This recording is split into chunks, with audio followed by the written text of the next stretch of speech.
आज हम लोगों का टॉपिक है dual nature of radiation and matter. Means radiation यानी कि विकिरण, ऊर्जा और पदार्थ, इन दोनों का ड्यूअल नेचर, इन दोनों का जो दोहरा नेचर प्रदर्शित करने की एक ये मैटर और जो रेडिएशन है, ये दोनों ही द्वैत प्रकृति रिप्रेजेंट करते हैं। इसका क्या मीनिंग है? जैसे कि अभी तक की जो हमने पढ़ाई की, हमारी अभी तक की जो स्टडी रही है, उसमें हमने ये देखा कि ये पूरी की पूरी जो यूनिवर्स है, पूरा का पूरा जो ब्रह्मांड है, जो दुनिया है हमारी, ये दो चीज़ों से ही मिलकर बनी हुई है। और उन दो चीज़ों में कौन कौन सी चीज़ें थी? तो उन दो चीज़ों में एक हमने पढ़ा था कि मटेरियल होता है, और दूसरी चीज़ जो हमने पढ़ी जिससे हमारा ये यूनिवर्स बना हुआ है, दैट इज़ रेडिएशन। और आप पूरी दुनिया में ढूंढने जाओगे तो इन दो के अलावा कोई भी तीसरी चीज़ आपको नहीं मिलेगी। तो हम क्या सोचते हैं कि हमारी जो पूरे का पूरा यूनिवर्स है वो इन दो चीज़ों से मिलकर बना हुआ है, एक तो पदार्थ और दूसरा रेडिएशन, विकिरण, या आप इसे ऊर्जा भी बोल सकते हैं। ठीक है, पदार्थ और रेडिएशन, इन सब में अपने अपने कैरेक्टर्स हैं, इन सब के अपने अपने कुछ गुण हैं खास। जैसे पदार्थ में क्या क्या गुण है? पदार्थ में अपना एक साइज होता है। कोई भी मटेरियल आप लीजिए, उसका कोई ना कोई एक साइज होगा, उसके पास अपना एक वॉल्यूम होता है, उसके पास द्रव्यमान होता है, और सबसे बड़ी चीज़ ना, उसके पास मोमेंटम होता है, उसके पास संवेग होता है। ठीक है, तो जो मटेरियल होता है, मटेरियल को हम कैसे पहचानते हैं? और ये हमको विजिबल होता है। विजिबल होता है मीन्स हम इसको देख सकते हैं। तो मटेरियल जो होगा उसके पास कोई ना कोई उसका साइज होता है। आप कोई भी मटेरियल उठा के देखें, ये एक मटेरियल है, इसका अपना एक साइज है। तो जितना भी मटेरियल हमारी दुनिया में है उसके पास अपना एक साइज होता है, उसका कुछ ना कुछ आयतन होगा, उसका कुछ ना कुछ द्रव्यमान होगा। हम हाथ में लेते हैं तो हमें कुछ ना कुछ मास महसूस करते हैं कि इसका कुछ ना कुछ द्रव्यमान है। इसके पास संवेग भी होता है। संवेग होता है क्योंकि इसके पास द्रव्यमान होता है, इसके पास वेग होता है, इसलिए इसके पास संवेग होता है। और जिस चीज़ के पास संवेग होता है, हमने पढ़ाया आपको कि वो चीज़ दूसरी चीज़ों पर बल लगा सकती है, तो इसके पास संवेग भी होता है, और ये विजिबल होता है। हमको इस दुनिया में जो भी मटेरियल है हम उसको देख सकते हैं। ठीक है, तो ये मटेरियल की कुछ प्रॉपर्टीज़ हैं। रेडिएशन की क्या प्रॉपर्टीज़ होती हैं कि रेडिएशन के पास एनर्जी होती है, ऊर्जा होती है। ऊर्जा मटेरियल के पास भी होती है, मोमेंटम उसमें होगा, उसके पास एनर्जी होगी, और वो दूसरी चीज़ों पर बल लगा सकता है। रेडिएशन के पास एनर्जी होगी, और इसमें जो सबसे इम्पोर्टेंट चीज़ है कि रेडिएशन वेव फॉर्म में चलती है, तरंग रूप में एक स्थान से दूसरे स्थान तक गति करती है। और इसकी सबसे बड़ी प्रॉपर्टी कि इसके पास वेवलेंथ होती है। वेवलेंथ मीन्स तरंग दैर्ध्य। ठीक है, और एनर्जी तो मटेरियल के पास भी होती है, मटेरियल के पास भी एनर्जी है। मोमेंटम है, इसका मतलब वो काम कर सकती है, और काम कर सकती है इसका मतलब उसके पास एनर्जी है। ऐसे ही रेडिएशन, जिसको हम विकिरण बोलते हैं, एनर्जी, इसके पास भी ऊर्जा होती है। ये तरंग के रूप में एक स्थान से दूसरे स्थान तक चलती है। और ये किस रूप में एक स्थान से दूसरे स्थान तक चलता है? तो ये पार्टिकल फॉर्म में चलता है। पार्टिकल फॉर्म में चलने का मतलब ये है कि किसी मटेरियल को आप पकड़िए और उसको ऐसा थ्रो कर दीजिए, तो जब आप फेंकेंगे तो वो एक सीधा स्ट्रेट लाइन पे मूव करता है। तो मटेरियल का जो प्रोपेगेशन, उसका जो चलना है, वो पार्टिकल फॉर्म में मूव करता है, कण के जैसे वो गति करता है। और रेडिएशन वेव फॉर्म में चलती है, ये तरंग के रूप में गति करती है। इसके पास वेवलेंथ होती है, इसके पास फ्रीक्वेंसी होती है, बहुत सारी क्वालिटी है, ये सब रेडिएशन में होती हैं। तो इस तरह से हम क्या देखते हैं कि हमारा जो पूरा का पूरा यूनिवर्स है, हमारा जो पूरा का पूरा ब्रह्मांड है, पूरी दुनिया जो है, ये केवल अभी तक हमने जो पढ़ा, ये केवल दो ही चीज़ों से मिलकर बना हुआ है, जिसमें एक मटेरियल होता है और एक रेडिएशन होता है। इसके अलावा आप चारों तरफ नजरें घुमाएंगे, आपको कोई तीसरी चीज अभी फिलहाल नहीं मिलने वाली है। आप चाहे जो चीज देखें, आप दीवार देखेंगे, मटेरियल है। आप ये देखेंगे डस्टर, ये एक मटेरियल है। आप कोई भी चीज देखें, ये टेबल, ये ट्यूबलाइट्स, ये बल्ब जो हैं, आप कुछ भी देख रहे होंगे यहाँ पर, ये दरवाजा, ये बोर्ड, ये सारी चीज आपको किस फॉर्म में दिख रही है? मटेरियल, ठीक है। लेकिन लाइट को आप देखें, लाइट आती है, हमारी आंखों पर पड़ती है, वस्तुओं पर पड़ती है और चीजें हमको दिखना स्टार्ट हो जाती हैं, तो हम बोलते हैं प्रकाश एक प्रकार की ऊर्जा है और हम इसको देख नहीं पाते। देखें तो मटेरियल विजिबल होता है, दिखता है, पर रेडिएशन हमको दिखता नहीं है। सन से जो भी धूप आती है आप तक, वो आपको दिखती नहीं है, लेकिन उसकी उपस्थिति में आप चीजें देख सकते हैं। वो जो रोशनी वहां से आती है, धूप आती है, उसके पास एनर्जी होती है, वो वेव फॉर्म में चलती है, उसके पास तरंग दैर्ध्य होती है, वेव लेंथ होती है, जो कि वेव का सबसे इंपॉर्टेंट फीचर है। तो इस तरीके से हमारे मन में इस दुनिया में उपस्थित किसी भी चीज के लिए दो अलग अलग कैटेगरी हैं, पदार्थ और रेडिएशन, विकिरण, ठीक है। साइंस में, हमारी फिजिक्स में, हमारा आपने 11th क्लास में फर्स्ट लेसन में पढ़ा कि हमारा जो थर्स्ट एरिया रहता है, कि हम करना क्या चाहते हैं, तो आंसर है कि फिजिक्स में हम हर चीज को आसान बनाना चाहते हैं। We want to make easy each and everything in our physics. तो आसान बनाने के लिए हम क्या करते हैं? हम हर चीज को छोटा करने का प्रयास करते हैं, हर चीज को नैरो डाउन करने की कोशिश करते रहते हैं हमेशा। जैसे आपने क्लास 11th में पढ़ा कि हमारे नेचर में, हमारी इस दुनिया में बहुत तरीके के बल हैं, बहुत तरह के फोर्सेस हैं। इतने तरह के फोर्सेस हैं कि अगर सारे फोर्सेस के नाम लेकर हम उनको एक जगह उनका ग्रुप बनाएंगे तो शायद हजारों नाम सामने हमारे आ जाएंगे। लेकिन हमने क्या किया अपनी फिजिक्स में? उन सारे फोर्सेस को नैरो डाउन करते गए, छोटा करते गए। तो हमने फिर भी फाइनली हमने पाया कि इस दुनिया में 4 तरीके के बल होते हैं। तो जो बलों के हजारों नाम आते हैं, उनके जब छोटा करते चले जाते हैं तो वो हमको फिर भी कितने तरह के मिलते हैं। जब कम करते चले गए तो सबसे कम हमने कर लिया, उससे ज्यादा हम उसको कम नहीं कर पाए, फिर भी हम कितने नाम पढ़ते हैं? 4।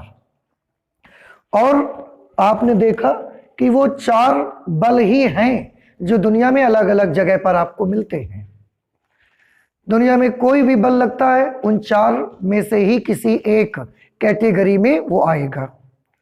तो बलों के जो 1000 बल थे, उनको छोटा करते चले गए और फाइनली कितने कर लिए हमने? 4 से तो कम नहीं कर पाए हम लोग। तो हम अपना काम आसान कर लिया। फिजिक्स में हमने अपनी फोर्स की जो स्टडी थी उसको इजी बना लिया। ऐसे ही एनर्जी को आप देखिए, एनर्जी को भी हम लगातार हमारे इस यूनिवर्स में बहुत तरह की एनर्जी मिलती है। कहीं आपको हीट एनर्जी मिलेगी, कहीं आपको रेडिएंट एनर्जी मिलेगी, थर्मल एनर्जी मिलेगी, लाइट एनर्जी आपको मिलेगी, आपको फ्रिक्शन से जो एनर्जी आती है वो भी आपको मिलेगी, हीट क्रिएट होती है। तो इस तरह से हमारे पास एनर्जी भी बहुत तरीके की है। लेकिन हमने एनर्जी को भी जब अपनी फिजिक्स में नैरो डाउन करना स्टार्ट किया तो उसमें भी हम उसको केवल कम से कम करने का प्रयास किया, तो 2 ही बना पाए। उनमें से एक का नाम हमने रखा गतिज ऊर्जा और एक का नाम रखा स्थितिज ऊर्जा। तो फिजिक्स में हमारा जो थर्स्ट रहता है कि हम हर चीज को इजी बनाना चाहते हैं, हम हर चीज को और छोटा करना चाहते हैं। यही प्रिंसिपल, यही अपना सिद्धांत, यही अपने रूल्स हमने यहां पर भी लगाए कि हमारी दुनिया में जो हमारा पूरा का पूरा यूनिवर्स है, ये 2 चीजों से मिलकर बना है। एक तो मटेरियल और दूसरा रेडिएशन। तो हमने ये कोशिश किया कि ये दुनिया 2 चीजों से क्यों मिलकर बनी हुई है। ये 2 चीजों से मिलकर नहीं बनी हुई है, इसको कोशिश करो और छोटा करने की, और ये एक ही चीज से मिलकर बनी हुई है। क्योंकि दो चीज़ों के बारे में पढ़ना भी हमें काफ़ी डिफिकल्ट होता है। दोनों की अलग अलग प्रॉपर्टीज हमको पढ़नी पड़ती हैं। मटेरियल की प्रॉपर्टीज हमको अलग पढ़नी पड़ती हैं, रेडिएशन की प्रॉपर्टीज हमको अलग पढ़नी पड़ती हैं। अभी भी हमको प्रॉब्लम होता है, अभी भी बहुत सारी प्रॉपर्टीज ऐसी हैं जो हमने यहाँ पर नहीं लिखा हुआ है इनकी, और अभी हमको उनको अलग अलग पढ़ना पड़ता है। मटेरियल अलग पढ़ते हैं, रेडिएशन को हम अलग पढ़ा करते हैं। तो यह स्टडी हमारी डिफिकल्ट हो रही है। तो हम ये सोचते हैं कि ये पूरी की पूरी दुनिया दो चीजों से नहीं बल्कि एक ही चीज से मिलकर बनी है। बस हो सकता है हमारे उसको समझने का, हमारे उसको देखने का, हमारा जो नजरिया है वो अलग अलग है कि पूरी दुनिया बनी एक ही चीज से है, लेकिन एक बार में हम उसकी एक ही प्रॉपर्टी देख पाते हैं। इधर से देखते हैं तो हमको लगता है कि ये मटेरियल की प्रॉपर्टी शो करता है, इधर से देखते हैं तो हमको लगता है कि ये रेडिएशन की प्रॉपर्टी शो करता है। तो हो सकता है कि पूरी की पूरी दुनिया एक ही चीज से बनी हो, अभी हम उसको समझ नहीं पा रहे हैं, हम उसको देख नहीं पा रहे हैं, हम अभी उसके बारे में ज्यादा डीप नहीं जा पा रहे हैं, लेकिन ऐसा हो सकता है। तो ये हम कोशिश करने लगे कि मटेरियल और रेडिएशन ये दो अलग अलग चीजें नहीं हैं, बल्कि हमारी पूरी की पूरी दुनिया एक चीज से मिलकर बनी है। उसी में हमको कभी कभी मैटर के गुण मिलते हैं और उसी में कभी कभी हमको रेडिएशन के गुण मिलते हैं, बल्कि वस्तु तो वो एक ही है, हमारे देखने का नजरिया अलग अलग है। कोई उसी चीज को देखता है तो उसको मटेरियल की क्वालिटीज दिखती हैं, और कोई दूसरा व्यक्ति उसी को देखता है तो उसमें उसको रेडिएशन की क्वालिटीज दिखती हैं, लेकिन एक्चुअली तो वो एक ही चीज है। ये हम सोचने लगे, और ये विचार सबसे पहले जो था वो आइंस्टाइन के समय में आया, जो कि 1940-1950 के आसपास था। तो ये उस वक्त दिमाग में वहां पर आया कि मटेरियल और रेडिएशन दो अलग अलग चीजें नहीं हैं, बल्कि एक ही चीज है ये। और हम कोशिश करने लगे ये सोचने की कि अगर ये दोनों एक ही चीजें हैं, अगर ये दोनों एक ही चीज है, दो अलग अलग चीजें नहीं हैं, तो मटेरियल अगर मटेरियल और रेडिएशन एक ही चीज है, दो अलग अलग नहीं है, तो मटेरियल में वो सारे गुण होने चाहिए। मटेरियल में मटेरियल वाले सारे गुण तो होंगे ही, लेकिन मटेरियल में रेडिएशन वाले सारे गुण भी होने चाहिए फिर तो। और रेडिएशन में रेडिएशन वाली क्वालिटी तो है ही, रेडिएशन में मटेरियल वाले सारे गुण भी होने चाहिए। ठीक है, तो ये हम सोचने लगे, और उस वक्त ये बात सामने आई निकल करके कि अगर मटेरियल की क्वालिटी तो है, उसके पास रेडिएशन की भी क्वालिटी होनी चाहिए। इसका मतलब क्या हुआ? इसका मतलब मटेरियल जो होगा वो पार्टिकल की तरह स्ट्रेट लाइन पर तो चलता ही है, साथ ही साथ वो तरंग के जैसा भी चलेगा। अगर एक ही चीज है दोनों, तो कि मटेरियल को पार्टिकल फॉर्म में तो चलेगा ही, वेव फॉर्म में भी चलेगा। इसके पास भी तरंग दैर्ध्य होनी चाहिए, समझ रहे हैं? तो वो सारे गुण जो मटेरियल में हैं वो तो उसके पास हैं, और रेडिएशन वाले सारे गुण भी इसके पास होने चाहिए। दूसरी चीज, रेडिएशन वाले जो गुण हैं वो तो उसके पास हैं, एनर्जी है, तरंग के रूप में चलती है, तरंग दैर्ध्य है, आवृत्ति भी है, लेकिन उसमें मटेरियल वाले सारे गुण भी होने चाहिए। तो अगर कोई हमको ये प्रूफ करके दिखा देता है कि जो हमारा पदार्थ होता है मटेरियल, उसके पास वो वेव फॉर्म में चलता है, ऐसे तरंग के रूप में आगे बढ़ता है, उसके पास तरंग दैर्ध्य होती है, तो हम ये मान जाएंगे कि मटेरियल ही क्या चीज है? रेडिएशन। और अगर किसी ने ये प्रूफ करके दिखा दिया कि रेडिएशन के पास भी पार्टिकल नेचर होता है, सीधा चलता है वो, और उसके पास भी संवेग होता है, क्योंकि मटेरियल की सबसे अच्छी प्रॉपर्टी, सबसे जो प्रोमिनेंट प्रॉपर्टी है वो मोमेंटम, संवेग है उसका। तो अगर कोई ये प्रूफ करके दिखा देगा कि रेडिएशन के पास मोमेंटम होता है, संवेग होता है, तो भी हम मान जाएंगे कि रेडिएशन और मटेरियल दोनों एक ही चीज है, लेकिन उसके लिए क्या करना पड़ेगा? मटेरियल की जितनी प्रॉपर्टीज हैं वो रेडिएशन में प्रूफ करके दिखाना पड़ेगा, और रेडिएशन की जितनी प्रॉपर्टीज हैं वो मटेरियल में करके दिखाना पड़ेगा आपको। ठीक है, लेकिन ठीक है, ये करके तो दिखाना पड़ेगा हमको, लेकिन सोचिए अगर ये हो गया, अगर हम ऐसा कर पाए तो क्या प्रूफ हो जाएगा? तो आंसर है अगर हम ऐसा कर पाए तो ये प्रूफ हो जाएगा कि ये दुनिया दो चीजों से नहीं बल्कि एक ही चीज से बनी हुई है। हमारा उसको देखने का व्यू, हमारा उसको देखने का नजरिया खाली अलग अलग था। लेकिन ये कोई आसान काम नहीं था, ये बहुत डिफिकल्ट था। रेडिएशन में, और मैं बताऊं क्योंकि रेडिएशन वेव फॉर्म में चलती है, इसलिए रेडिएशन में क्या होता है? आंसर है रेडिएशन में इंटरफेरेंस होता है, व्यतिकरण होता है रेडिएशन में। क्योंकि रेडिएशन वेव फॉर्म में होती है इसलिए रेडिएशन में डिफ्रैक्शन भी होता है, विवर्तन, जिसको आपने अभी हाल ही में पढ़ा हुआ है। तो अगर हमको ये करके दिखाना है कि मटेरियल और रेडिएशन ये दोनों अलग अलग चीज़ें नहीं हैं, ये दोनों एक ही चीज़ें हैं, तो मटेरियल में, फिर से एक बार मैं बताऊं, मटेरियल में कौन कौन सी प्रॉपर्टी प्रूफ करके दिखानी पड़ेगी? आपको दिखाना पड़ेगा कि मटेरियल के पास तरंग दैर्ध्य होती है, आपको दिखाना पड़ेगा कि मटेरियल तरंग की तरह चलती है, आपको दिखाना पड़ेगा कि पदार्थ में भी व्यतिकरण होता है, आपको दिखाना पड़ेगा कि पदार्थ में भी विवर्तन होता है। अगर पदार्थ में इतनी सारी प्रॉपर्टीज आप प्रूफ कर देते हैं तब हम मान जाएंगे कि पदार्थ ही क्या है? रेडिएशन।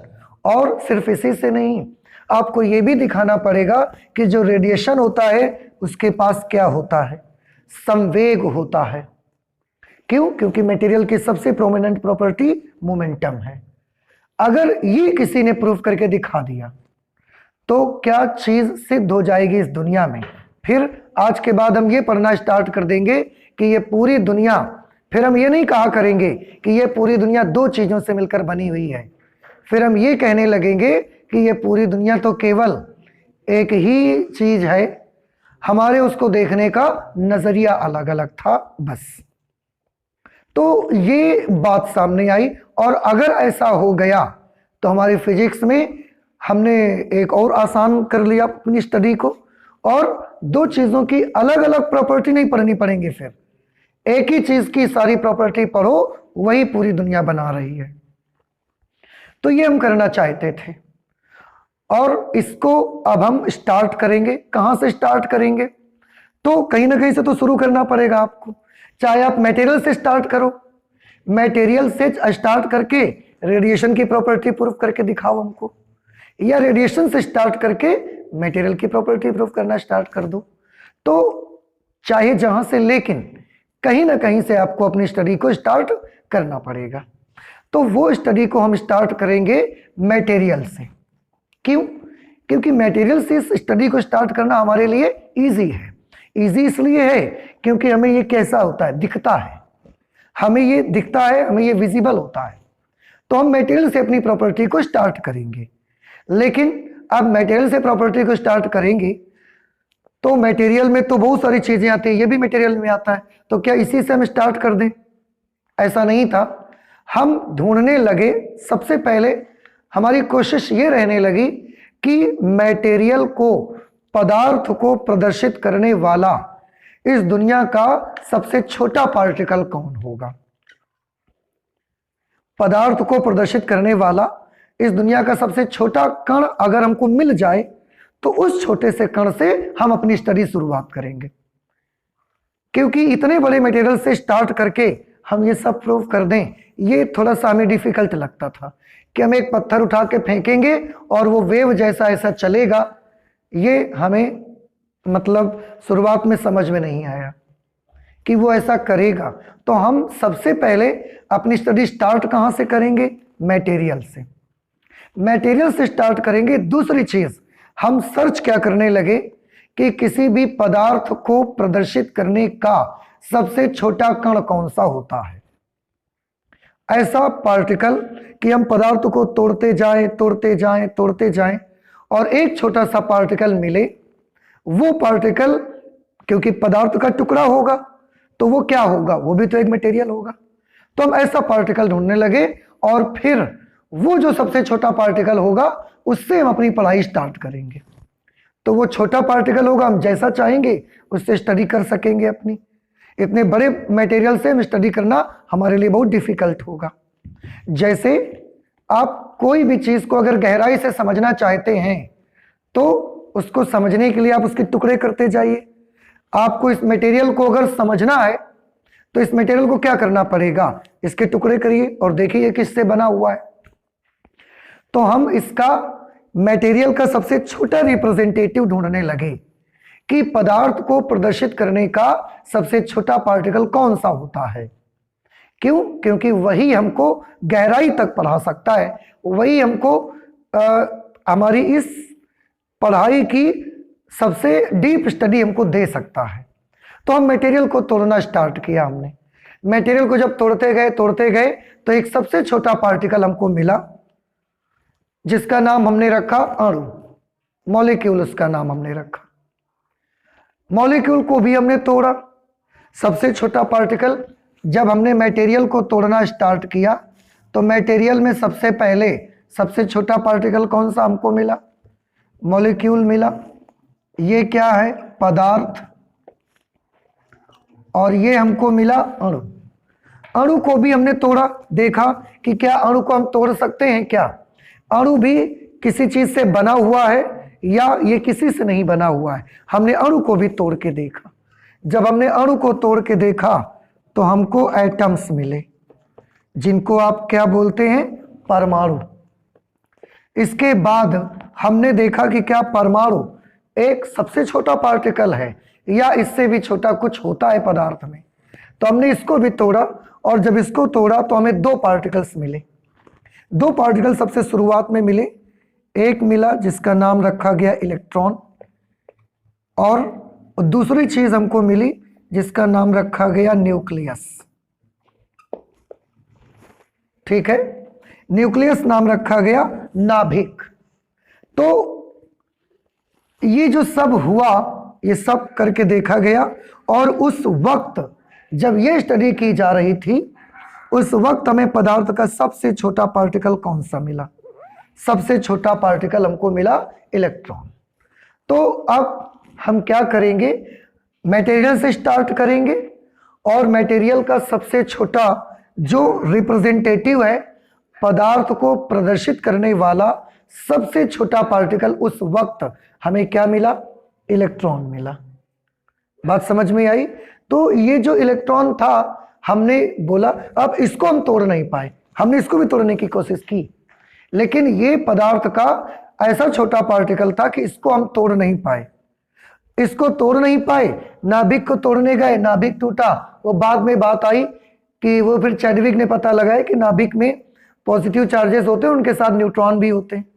तो वो बाद की बात रही, लेकिन उस समय तक सबसे छोटा पार्टिकल हमें कौन सा मिला था, इलेक्ट्रॉन, क्योंकि नाभिक भी इससे बड़ा था।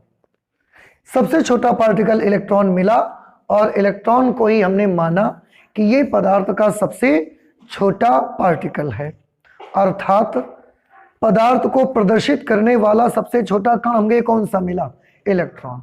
तो हमने सोचा कि जब पदार्थ को प्रदर्शित करने वाला सबसे छोटा पार्टिकल ये इलेक्ट्रॉन है तो हम अपनी स्टडी को इस इलेक्ट्रॉन से ही स्टार्ट करते हैं फिर, क्योंकि हम इसके बाद इसे तोड़ नहीं पाए। जब तोड़ नहीं पाए तो हम समझ गए कि ये किसी से मिलकर नहीं बना, ये एक फंडामेंटल पार्टिकल है। तो हम अब अपनी पढ़ाई को कहां से स्टार्ट करेंगे, इलेक्ट्रॉन से। ठीक है, तो मटेरियल में इलेक्ट्रॉन हमको मिला, मटेरियल में हमको कौन मिला, इलेक्ट्रॉन। और इलेक्ट्रॉन क्या है, पदार्थ को प्रदर्शित करने वाला सबसे छोटा कण।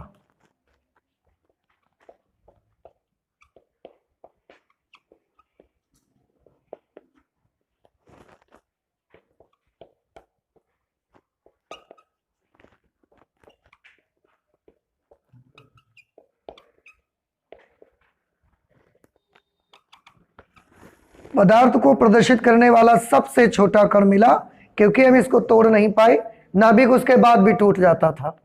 तो ये the smallest representative of material, इसको हम ऐसे भी बोल सकते हैं,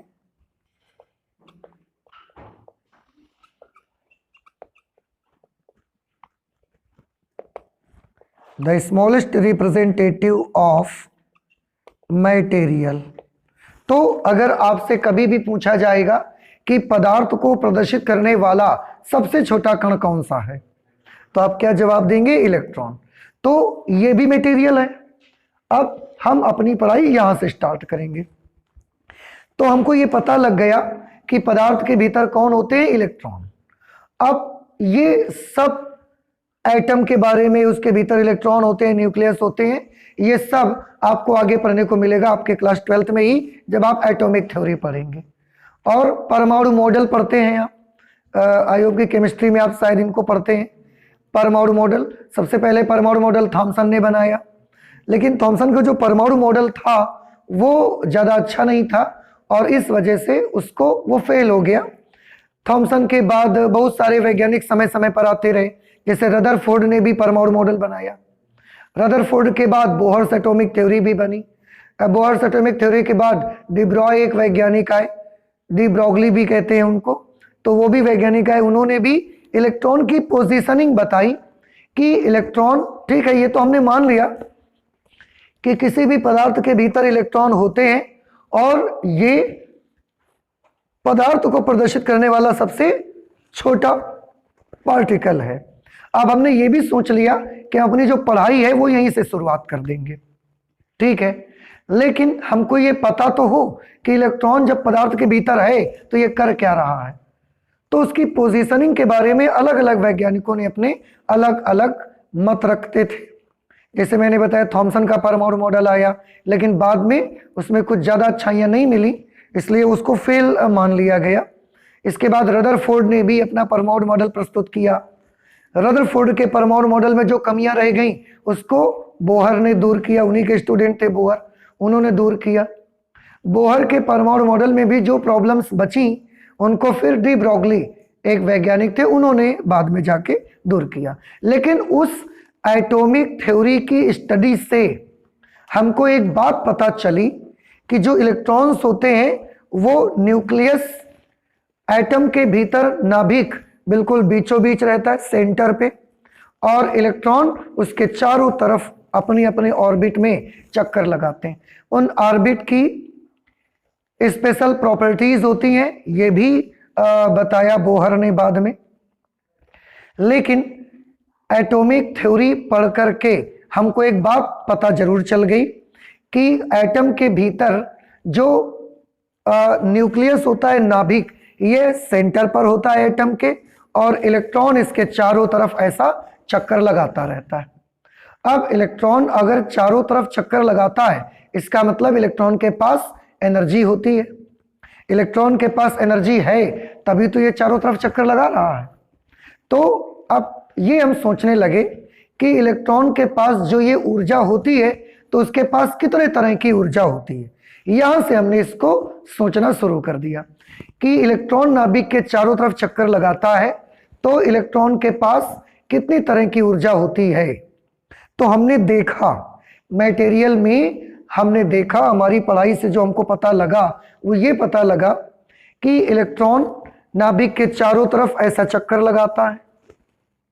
चक्कर लगाता है इसका मतलब है उसके पास कुछ ना कुछ ऊर्जा होती है, और इलेक्ट्रॉन की एनर्जी कभी कभी किसी कारण से अगर बढ़ जाती है, अभी उसके पास कुछ ऊर्जा है तो वो इलेक्ट्रॉन न्यूक्लियस के चारों तरफ ऐसा अपने ऑर्बिट में चक्कर लगा रहा है। अगर इलेक्ट्रॉन की ऊर्जा किसी कारण से बढ़ जाती है, इंक्रीज हो जाती है, तो वो क्या करता है, ये नाभिक के चारों तरफ चक्कर लगाना बंद कर देता है और चक्कर लगाने वाली ड्यूटी से मुक्ति पा जाता है और रहता पदार्थ के भीतर ही है। ये सब आपने इलेक्ट्रिकल्स में पढ़ा है, जब हमने आपको शुरुआत में बताया। फ्री इलेक्ट्रॉन की थ्योरी पढ़ी थी आपने कि फ्री इलेक्ट्रॉन्स किसको कहते हैं, मुक्त इलेक्ट्रॉन। तो इलेक्ट्रॉन नाभिक के चारों तरफ चक्कर लगाएगा, उसके पास कुछ ऊर्जा है। अगर पदार्थ को बाहर से किसी भी तरह से कोई ऊर्जा मिल जाती है उसको, तो उसकी एनर्जी इंक्रीज हो जाती है, और जब उसकी ऊर्जा बढ़ जाती है तो वो नाभिक के चारों तरफ चक्कर लगाना बंद करके वो ऐसा छोड़ देता है, नाभिक के चारों तरफ चक्कर लगाना, और पदार्थ के अंदर ही वो जो एटम्स के बीच में गैप रहता है उसमें चला जाता है और नाभिक के चारों तरफ चक्कर लगाना छोड़ देता है। फिर उस इलेक्ट्रॉन को हम कौन सा इलेक्ट्रॉन बोलते हैं? मुक्त इलेक्ट्रॉन, फ्री इलेक्ट्रॉन उसका नाम रखा जाता है। तो दो प्रकार के इलेक्ट्रॉन हमने देखे, एक कौन सा इलेक्ट्रॉन जो नाभिक के चारों तरफ अपने अपने ऑर्बिट में चक्कर लगाता है, और दूसरा वाला कौन सा इलेक्ट्रॉन जो नाभिक के चारों ओर चक्कर लगाना छोड़ करके परमाणुओं के बीच में बनी गैप में वो ऐसा घूमना फिरना स्टार्ट कर देता है। तो एक इलेक्ट्रॉन हमको कौन सा मिला? देखिए, एक हमको इलेक्ट्रॉन मिला जो ऑर्बिटल इलेक्ट्रॉन है, उसे हम वैलेंस इलेक्ट्रॉन भी कहते हैं। वैलेंस इलेक्ट्रॉन, संयोजी इलेक्ट्रॉन भी उसको बोला जाता है। वैलेंस इलेक्ट्रॉन जिसे आप संयोजी इलेक्ट्रॉन बोलते हैं। संयोजी इलेक्ट्रॉन क्या करता है? संयोजी इलेक्ट्रॉन नाभिक के चारों तरफ अपने अपने ऑर्बिट में चक्कर लगाता है। ये वृत्ताकार कक्षा में चक्कर लगाता है।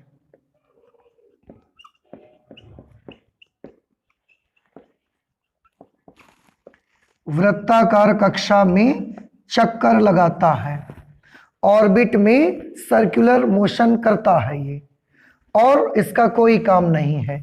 दूसरा इलेक्ट्रॉन हमने कौन सा देखा कि अगर उसको कहीं बाहर से एनर्जी मिल गई तो वो नाभिक के चारों तरफ चक्कर लगाना छोड़ करके फ्री इलेक्ट्रॉन बन जाता है।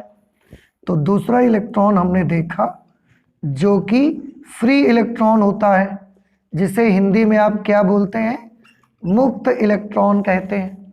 तो जो वैलेंस इलेक्ट्रॉन होता है वो वृत्ताकार मार्ग में चक्कर लगाता है, लेकिन जो ये फ्री इलेक्ट्रॉन होता है जो कि अब ड्यूटी से मुक्ति पा गया है, घूमने वाली ड्यूटी से, वो एटम के बीच में बने गैप में चला गया, तो क्या वो रुका रहता है, एक जगह खड़ा होता है? आंसर इज नो, वो एक जगह खड़ा नहीं होता। उसकी भी स्पीड बहुत स्पीड होती है और वो उस स्पीड से स्ट्रेट लाइन में जिगजैग मोशन करता है। सीधी रेखा में चलता है लेकिन टेढ़ी मेढ़ी गति करता है। तो स्ट्रेट लाइन में चलता है, स्ट्रेट लाइन, लेकिन मोशन उसका कैसा होता है? Zigzag motion. जिगजैग मोशन का मतलब क्या होता है? टेढ़ा मेढ़ा ऐसे चलना। इसमें इलेक्ट्रॉन, ये बीच में न्यूक्लियस है, ऐसा मूव करता है, वृत्ताकार मार्ग में गति करता है, ठीक है। और इसमें इलेक्ट्रॉन कैसे गति करता है? इसमें इलेक्ट्रॉन जितनी देर चलेगा स्ट्रेट लाइन में चलेगा, लेकिन मोशन जिगजैग होगा, मींस कभी ऐसा जाएगा। अब ये इलेक्ट्रॉन ऐसा जा रहा है, जाते जाते अचानक उसके सामने कोई परमाणु पड़ गया, क्योंकि वो कहां पर अब चक्कर लगा रहा है? परमाणुओं के बीच बने गैप में चक्कर लगा रहा है। अगर वो वहां पर गैप में चक्कर लगाता है, चक्कर नहीं लगाता, सॉरी, गति करता है, तो वो एकदम सीधा जाता है। अब सीधा जाते जाते उसके रास्ते में एक दूसरा परमाणु पड़ गया, तो टक्कर होके फिर वापस लौटेगा, तो ऐसा आ जाएगा। चलते चलते गया, अगर कोई एटम बीच में नहीं पड़ा, सीधा चलता गया, जब एटम बीच में पड़ेगा तब ऐसा मुड़ जाएगा, फिर एक एटम बीच में पड़ गया, ऐसा मुड़ गया, फिर ऐसा मुड़ गया, ऐसा चला गया, इस तरीके से। तो इस तरीके का उसका मोशन रहता है। ये वाला कौन सा इलेक्ट्रॉन है? Free electron. और ये वाला कौन सा इलेक्ट्रॉन है? संयोजी इलेक्ट्रॉन। तो पदार्थ के भीतर इलेक्ट्रॉन के बारे में हमने ये दो प्रकार के इलेक्ट्रॉन्स पाए। एक इलेक्ट्रॉन कौन सा मिला हमको? Valence electron. ये क्या करता है? आंसर ये नाभिक के चारों ओर अपने ऑर्बिट में चक्कर लगाने का काम करता है, और इसके पास बस इतनी ही एनर्जी होती है कि ये नाभिक के चारों तरफ चक्कर लगा सकता है केवल, और इसके पास ऊर्जा नहीं होती। वृत्ताकार मार्ग में चक्कर लगाता है, संयोजी इलेक्ट्रॉन इसका नाम है, ठीक है। एक दूसरा इलेक्ट्रॉन भी मटेरियल के अंदर हमको मिला, वो इलेक्ट्रॉन का नाम क्या था? Free electron. वो क्या करता था? क्या वो नाभिक के चारों तरफ क्या चक्कर लगाता था? Answer is no. वो नाभिक के चारों तरफ चक्कर नहीं लगाता था, बल्कि वो परमाणुओं के बीच बने गैप में आ गया था। कैसे गति करता था? चलता स्ट्रेट लाइन में था, लेकिन उसका मोशन जिगजैग होता था। ऐसे देखो, जितनी देर तक चला उतनी देर तक कैसा चला? स्ट्रेट, बिल्कुल।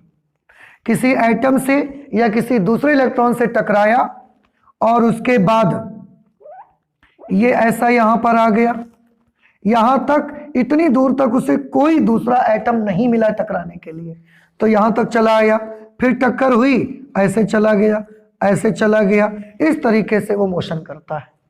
और मैं आपको बताऊं, वैलेंस इलेक्ट्रॉन के पास जो भी एनर्जी रहती है वो एनर्जी कम होती है।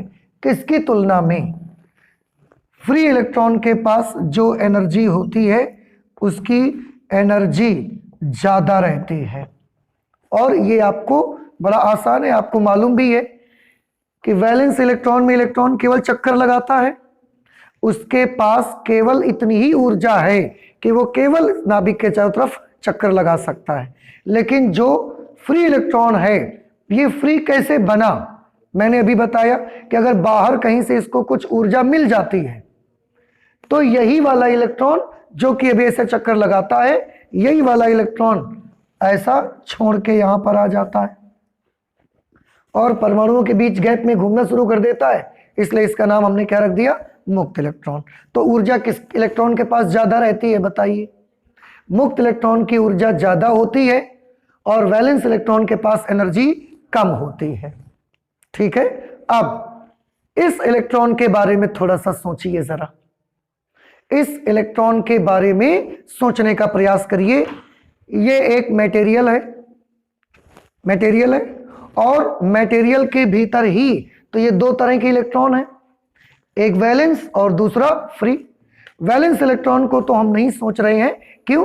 क्योंकि उसको बेचारे को तो नाभिक के चारों तरफ चक्कर लगाने से ही फुर्सत नहीं है और उसके पास एनर्जी भी कम है, तो हम उसको नहीं सोचते हैं। लेकिन आप थोड़ा सा इस फ्री इलेक्ट्रॉन के बारे में इमेजिन करिए, उसको सोचने का प्रयास करिए कि वो इस मटेरियल के भीतर अगर होगा तो किस तरह की गति कर रहा होगा। कभी ऐसा जाता होगा, कभी ऐसा चला जाता होगा, ऐसा टेढ़ा मेढ़ा। जितनी देर चलता होगा स्ट्रेट चलता होगा, और जैसे ही दूसरे परमाणु या इलेक्ट्रॉन से टक्कर हो जाती होगी फिर मुड़ जाता होगा वो, और मुड़ के फिर जब चलता है तो फिर स्ट्रेट चलता है। तो यहां पर उसका मोशन जिगजैग इस तरीके की गति करता होगा। इतना समझ आया आपको? अच्छा, अब हम क्या सोचते हैं, अभी हमने देखा कि एक इलेक्ट्रॉन जो कि फ्री इलेक्ट्रॉन है, जब वो ऐसा सीधा चल रहा होता है तो वो तब तक नहीं मुड़ता जब तक उसके सामने कोई दूसरा एटम या दूसरा इलेक्ट्रॉन उसके सामने नहीं आता। जब तक दूसरे परमाणु से या इलेक्ट्रॉन से उसकी टक्कर नहीं होती तब तक वो मुड़ता नहीं है। अब हम ये सोच रहे हैं, सोचिए एक इलेक्ट्रॉन ऐसा है जो कि ऐसा गति करते करते कभी ना कभी तो ऐसे चांस आ ही सकते हैं ना कि वो इलेक्ट्रॉन ऐसा ऊपर की तरफ आ रहा होगा और उसके सामने कोई परमाणु नहीं आया। थोड़ा सा सोचने की कोशिश करें कि वो इलेक्ट्रॉन जब पदार्थ के भीतर रहकर परमाणुओं के बीच बने गैप में स्ट्रेट लाइन में जिगजैग मोशन करता है तो कभी ना कभी तो ऐसी सिचुएशन आती ही होगी कि जो इलेक्ट्रॉन ऐसा आ रहा था, एक एटम यहां पर है, एक एटम यहां पर है, और इलेक्ट्रॉन ऐसा बीच में से आया, बीच में कोई एटम नहीं मिला उसको। अगर कोई एटम नहीं मिला तो वो इलेक्ट्रॉन ऐसा इसके सरफेस को जंप करके बाहर निकल जाए। क्या ऐसा हो सकता है? सोचिए भाई, आपने क्या देखा कि इलेक्ट्रॉन तब तक स्ट्रेट चलता रहता है जब तक कि उसके सामने कोई दूसरा परमाणु या इलेक्ट्रॉन से उसकी टक्कर नहीं हो जाती, तब तक वो स्ट्रेट चलेगा। अगर एटम आया तो टकरा के मुड़ जाएगा। लेकिन हम वही तो सोचना चाहते हैं, वही तो इमेजिन करना चाहते हैं कि एक इलेक्ट्रॉन अंदर से ऐसे बाहर की तरफ चल रहा था, उसकी डायरेक्शन ऐसी हो गई कि वो बाहर की तरफ ऐसे आने लगा, और बाहर की तरफ आने लगा तो ये बीच में से ऐसा आ रहा है, एक एटम यहां है, एक एटम यहां, और बीच में से ऐसा आ रहा था और उसके सामने कोई परमाणु नहीं पड़ा। अगर कोई परमाणु नहीं पड़ा तो क्या वो इलेक्ट्रॉन इसके सरफेस से ऐसा जंप करके बाहर नहीं निकल सकता? निकल सकता है कि नहीं निकल सकता? सोचिए। ऐसा तो बहुत बार होता होगा कि इलेक्ट्रॉन ऐसा अंदर से आया और उसके सामने ना तो कोई एटम पड़ा और ना कोई दूसरा इलेक्ट्रॉन पड़ा। अगर कोई एटम पड़ता तो टक्कर होके मुड़ के फिर नीचे चला जाता, लेकिन अगर कोई नहीं पड़ा तो क्या ये इलेक्ट्रॉन इस मटेरियल से इसको छोड़कर बाहर आ सकता है? तो आंसर है आ सकता है। तो क्या कभी हमने ऐसा महसूस किया कि इलेक्ट्रॉन मटेरियल छोड़ के बाहर आया? ऐसे तो नहीं दिखता हमको। और मैं आपको बताऊं, आ सकता है लेकिन नॉर्मली कभी आता नहीं है। पर ये हम सोच तो सकते हैं कि इलेक्ट्रॉन के सामने अगर टक्कर के लिए कोई दूसरा एटम नहीं आया तो उसको बाहर आ जाना चाहिए। तो आंसर है वो आता है बाहर, लेकिन बिल्कुल बाहर निकल के नहीं आ पाता कभी भी। क्यों ऐसा होता है? कैसे हो जाता है ऐसा? इसको मैं एक एग्जाम्पल के जरिए से आपको कोशिश करता हूं समझाने की। थोड़ा ध्यान से देखिए। जैसे हमारे पास एक ये मटेरियल है, ये एक हमारे पास मटेरियल है और इस मटेरियल का अपना खुद का जो नेट चार्ज है, उसका जो नेट आवेश है वो कितना है? 0। क्यों नेट आवेश 0 है? क्योंकि इसमें जितने प्लस चार्ज हैं उतने ही माइनस चार्ज हैं। Number of negative charges is equal to number of positive charges.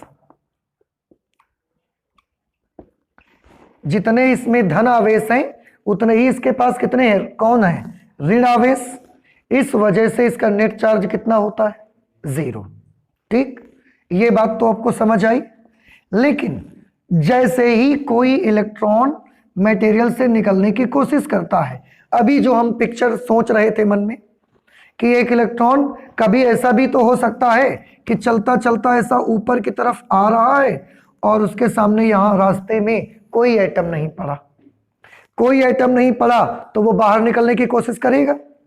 जैसे ही वो बाहर निकलने की कोशिश करता है, जैसे एक इलेक्ट्रॉन यहां से आया और उसके सामने एटम नहीं पड़ा तो वो बाहर निकलने का प्रयास किया उसने। तो बाहर निकलने की उसने कोशिश की, यहां तक निकल के गया, बहुत बहुत छोटी डिस्टेंस तक।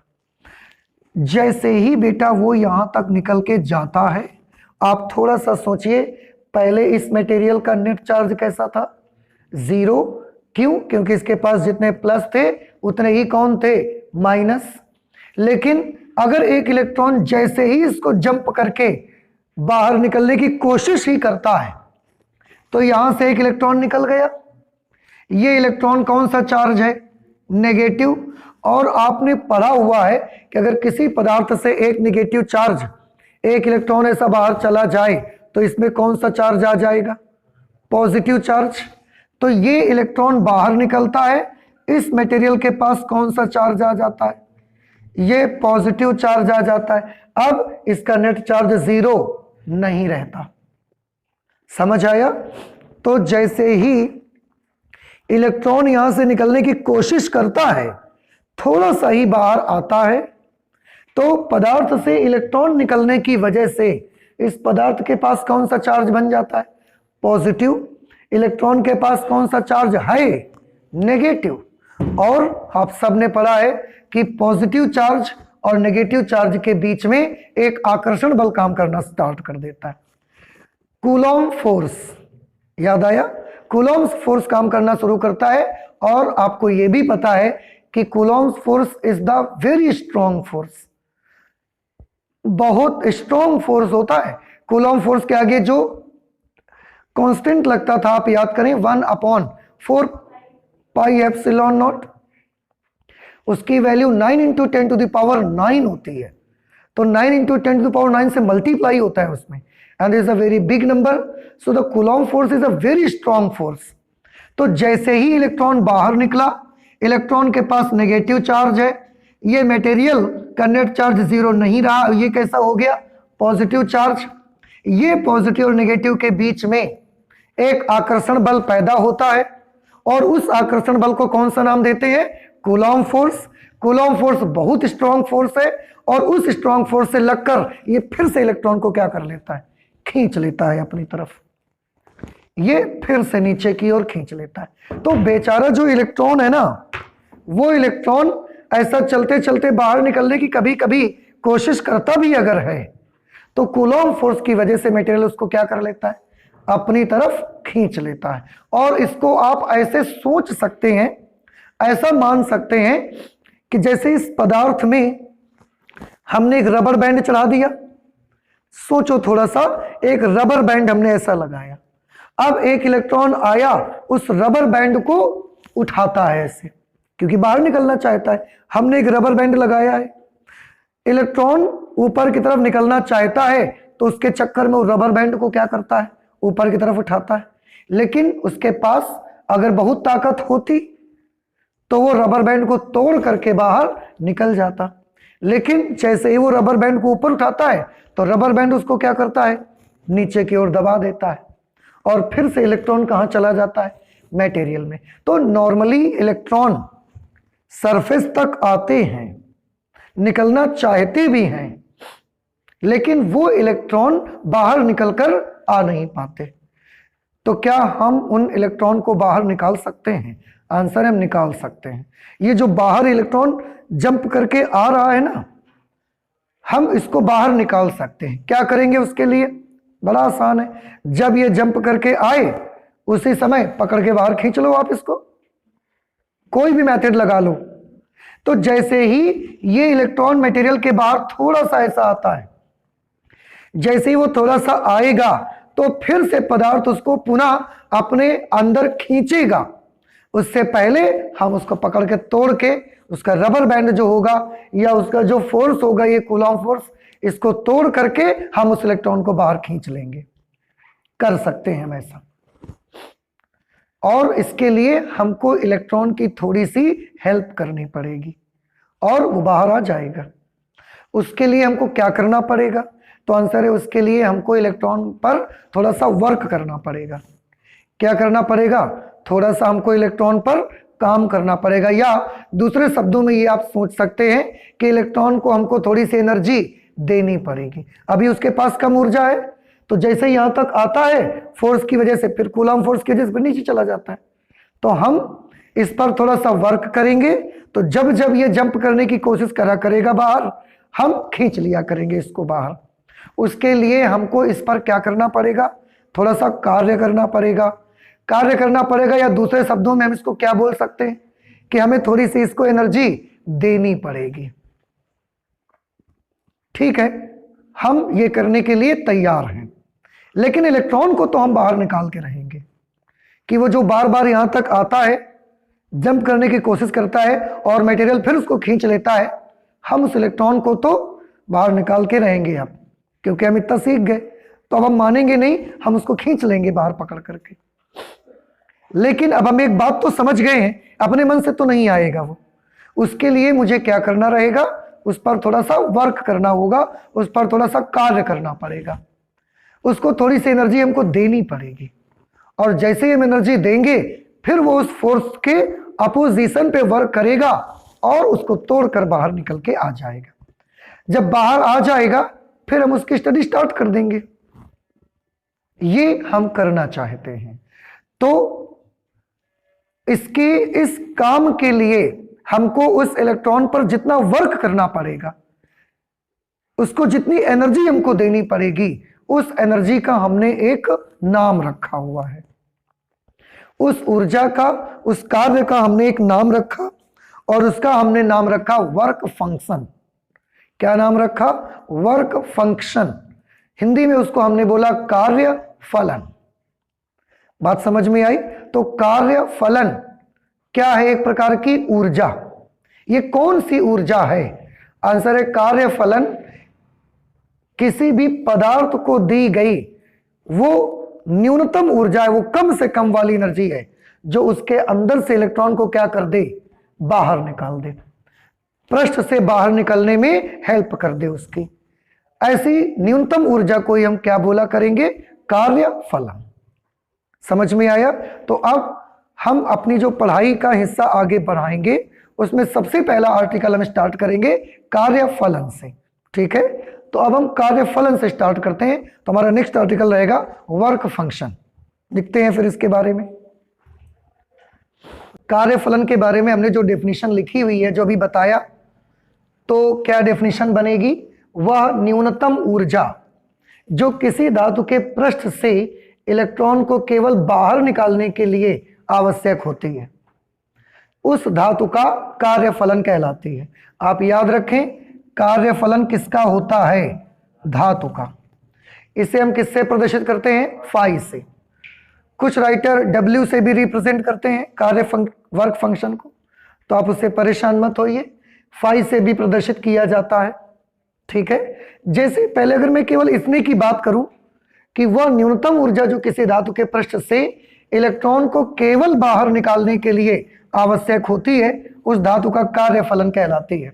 मैं इसका एक एग्जांपल देता हूं, आप थोड़ा ध्यान से समझने की कोशिश करिएगा बेटा। देखिए, एक इलेक्ट्रॉन मैंने माना कि यहां पर है।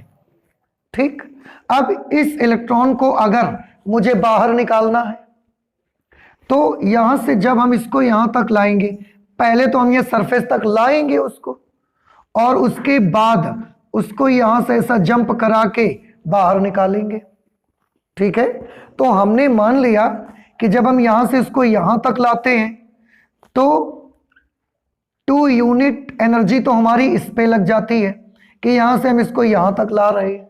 इसके बाद जब हम इसको यहां से जंप करा के बाहर निकालते हैं तो हमारी एनर्जी लग जाती है 10 यूनिट।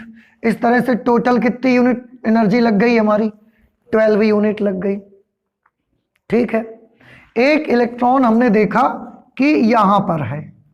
अब अगर इस इलेक्ट्रॉन को हमें बाहर निकालना है तो पहले यहां से यहां तक लाया जाए उसको, और फिर यहां से जंप करा के बाहर निकाले जाए। हमने देखा कि यहां से यहां तक लाने में 1 यूनिट एनर्जी लगी और 10 यूनिट इसको जंप कराने में लगी, तो टोटल कितनी यूनिट एनर्जी लग गई हमारी? 11 यूनिट। हमने देखा कि एक इलेक्ट्रॉन यहां पर था, उसको भी हम यहां से बाहर लेके आए। यहां से केवल यहां तक लाने में हमको 4 यूनिट एनर्जी खर्च हुई, और उसके बाद जब हमने उसको जंप कराया तो जंप कराने में कितनी लग रही है? 10 यूनिट। टोटल कितनी लग गई? 14 यूनिट एनर्जी हमारी लग गई। एक इलेक्ट्रॉन यहां पर था, बिल्कुल सरफेस पर, बिल्कुल वो इलेक्ट्रॉन ऐसा सरफेस पे ही था, उसको भी हमने बाहर निकाला पकड़ के। जब उसको हमने बाहर निकाला तो सरफेस वाले इलेक्ट्रॉन को बाहर लाने में हमको कितनी एनर्जी लगी? 10 यूनिट। टोटल कितनी एनर्जी से बाहर आ गया वो? 10 यूनिट एनर्जी से बाहर आ गया। अब आप ये बताएं मुझे, इसमें कार्यफलन किस ऊर्जा को बोलेंगे? 12 यूनिट को, 11, 14, 10, कौन सी एनर्जी को हम वर्क फंक्शन बोलेंगे? तो आंसर है 10 यूनिट एनर्जी को वर्क फंक्शन हम बोलेंगे। केवल वो वाली ऊर्जा जो उसको पृष्ठ से बाहर निकालने के लिए जरूरी है। आप उस इलेक्ट्रॉन को यहां से खींच के ला रहे हो, यहां से खींच के ला रहे हो कि यहां से खींच के ला रहे हो, इससे कोई मतलब नहीं है। वर्क फंक्शन केवल वो वाली ऊर्जा को बोला जाएगा जो ऊर्जा उसको सरफेस से जंप करवा देगी। आप उस इलेक्ट्रॉन को अंदर में कितनी दूर से खींच के ला रहे हो, इससे कोई मतलब नहीं है। बात समझ में आई? तो इसीलिए हमने क्या लिखा है, देखो यहां पर, वह न्यूनतम ऊर्जा जो किसी धातु के पृष्ठ से इलेक्ट्रॉन को केवल बाहर निकालने के लिए जरूरी है। अंदर आप कितनी दूर से उसको खींच के ला रहे हैं, इससे हमें कोई मतलब नहीं है। बात समझ में आ गई? तो इसमें वर्क फंक्शन हम किसको बोलेंगे? इसमें वर्क फंक्शन एनर्जी होगी 10 यूनिट एनर्जी। ये जो 10 यूनिट एनर्जी है इसको हम वर्क फंक्शन बोल देंगे। बात समझ में आ गई? लेकिन अब फिर से एक प्रॉब्लम हमारे सामने आई। क्या प्रॉब्लम आई? कि हमने तो पूरी सरफेस को एनर्जी दे दी एक साथ। अब बेटा हम एनर्जी ऐसे तो नहीं दे पाएंगे ना कि एक एक इलेक्ट्रॉन को ढूंढ के एनर्जी देंगे, क्योंकि इलेक्ट्रॉन तो हमको दिखता नहीं है। तो हम ऐसे तो ऊर्जा नहीं दे पाएंगे कि सरफेस में एक इलेक्ट्रॉन वो पड़ा है, ढूंढ के उसी को एनर्जी का इंजेक्शन लगाओ केवल। ऐसा तो नहीं हो सकता, पॉसिबल नहीं है कि हम सरफेस के भीतर बैठे इलेक्ट्रॉन को ढूंढ ढूंढ के हम इसको एनर्जी पकड़ाएंगे, आप इतनी एनर्जी लो, तुम इतनी लो, तुम इतनी लो, ये तो संभव नहीं है। हम तो क्या करेंगे, पूरी सरफेस को एक साथ हम एनर्जी दे देंगे। एनर्जी पा करके वो इलेक्ट्रॉन बाहर निकलना शुरू होंगे। तो जब वो इलेक्ट्रॉन्स ऐसा बाहर निकल के आएंगे तो क्या आपको उन्हें देखकर ये पता लग जाया करेगा कि कौन सा इलेक्ट्रॉन यहां से आ रहा है निकल के, कौन सा यहां से आ रहा है, कौन सा इतनी दूर से आ रहा है, या कौन सा इतनी दूर से आ रहा है? क्या ये देखकर आपको पता लगेगा? आंसर इज नो, आपको पता नहीं लग सकता। हमने पूरी सरफेस को एनर्जी दे दी, इलेक्ट्रॉन वहां से ऐसा बाहर निकलने स्टार्ट हो गए, लेकिन किसी भी इलेक्ट्रॉन को देखकर आप ये बता नहीं सकते कि ये इलेक्ट्रॉन कितना अंदर से आया है या बिल्कुल सरफेस से ही निकल करके आ गया, हम ये बता नहीं सकते। तो हम कैसे डिसाइड करेंगे कि इसका वर्क फंक्शन कौन सा है? तो उसके लिए हम एक काम करेंगे, देखिए इसको हम एनर्जी दे देंगे और यहां से इलेक्ट्रॉन्स बाहर निकल के आएंगे। मान लिया कि इसमें से 10 इलेक्ट्रॉन्स ऐसा बाहर निकल के आए। अब उन सभी 10 इलेक्ट्रॉन्स की हम एनर्जी मेजर करेंगे कि उन 10 इलेक्ट्रॉन्स ने हमसे कितनी कितनी ऊर्जा ली। एक ने ली 12 यूनिट, एक ने 11 यूनिट, एक ने 14 यूनिट, एक ने 10 यूनिट, ऐसे 10 इलेक्ट्रॉन्स थे। उन 10 के 10 इलेक्ट्रॉन्स ने बाहर निकलने के लिए अलग अलग एनर्जी खर्च की। तो कौन सी एनर्जी को हम उसमें से वर्क फंक्शन बोलेंगे? आंसर है उस एनर्जी को वर्क फंक्शन बोलेंगे जो इलेक्ट्रॉन ने सबसे कम लिया होगा। क्यों सबसे कम लिया होगा? और अब आप समझते भी हैं, क्योंकि जो जितना अंदर से आएगा निकल के वो उतनी ही ज्यादा एनर्जी हमसे लेगा। तो अगर उस 10 इलेक्ट्रॉन्स के ग्रुप में से एक ने हमसे ली 20 जूल, 19 जूल, 18 जूल, 17 जूल, ऐसा सब लेते चले जा रहे हैं, और एक ने हमसे 9 जूल एनर्जी ली, और हमने देखा कि उन सारी इलेक्ट्रॉन्स में से सबसे कम एनर्जी लेने वाला एक इलेक्ट्रॉन है जो हमसे 9 जूल एनर्जी लेता है। तो वर्क फंक्शन किसको बोलेंगे? 9 जूल को या 20 जूल को? 9 जूल को। जितनी एनर्जी सबसे कम हमसे लेगा वो वाली एनर्जी को हम बोलेंगे कि ये उसका वर्क फंक्शन है। क्यों? क्योंकि उस समय हम ये मानते हैं कि इसने सबसे कम ऊर्जा क्यों ली है, क्योंकि ये कहां से आ गया होगा निकल के? ये सरफेस से ही निकल करके आ गया होगा, इसीलिए इसको सबसे कम ऊर्जा लगी है हमको निकालने में, और यही इस मेटल का वर्क फंक्शन होगा।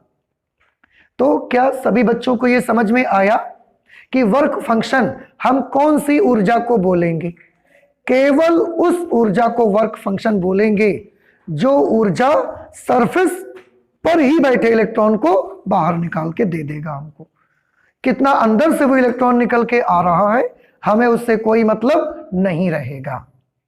ये बात सबको समझ में आ गई?